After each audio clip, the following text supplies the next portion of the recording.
Free speech is under threat, and Bill Maher is sounding the alarm for all Americans to defend it fiercely and without exceptions. But here's where it gets controversial. He warns that the U.S. could slip into the same restrictive patterns seen recently in the United Kingdom, where enforcement against speech violations has skyrocketed in a concerning way.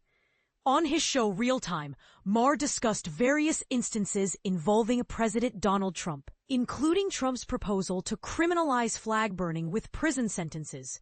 These examples, Maher suggests, highlight dangers in how free speech issues are handled. Yet, he is adamant that America must avoid adopting the UK's stringent approach, which has become increasingly harsh. Maher pointed out that the UK now sees about 12,000 arrests annually for something as simple as tweeting offensive content, a staggering figure that shows how surveillance and censorship have escalated. These numbers come from the Free Speech Union in Britain, highlighting a society moving towards an Orwellian crackdown on expression. To put a real face on the issue, Maher referenced the recent arrest of Graham Linehan, an Irish comedy writer with an impressive resume of accolades, including an Emmy and multiple BAFTAs. Linehan was detained at London's Heathrow Airport solely because of his social media posts that criticized transgender activists, an incident Maher used to emphasize the UK's tightening grip on speech considered politically sensitive. Maher described Linehan as a crank who spends too much time ranting online, acknowledging his contentious style, but framing his arrest as a dangerous step for free expression. And this is the part most people miss.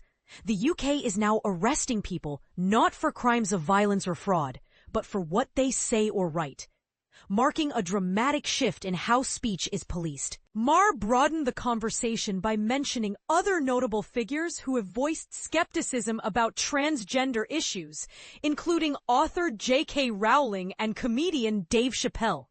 He noted that while their styles differ, Rowling with her literary approach, Chappelle with humor, and Linehan with openly harsh remarks, the ability to express differing or even unpopular opinions is the very essence of free speech. Moving beyond the polite or the acceptable, Maher reminded viewers that ugly speech is part of the price we pay to enjoy the freedom to speak at all. Continuing his defense of speech without censorship, Maher also brought up the case of Columbia University student Mahmoud Khalil, arrested for his vocal pro-Palestinian activism. While Maher personally found Khalil's anti-Israel opinion pieces offensive, he stressed that such voices should not be silenced, insisting that he would go to the mat to protect Khalil's right to publish and express his views. So here's the take-home message, with a hint of controversy. Should America maintain absolute free speech protections even when the speech is offensive or unpopular? Or is there a point where regulation becomes necessary to protect others? Maher's stark warnings about the UK's example invite us all to think hard about just how much freedom we want and are willing to defend.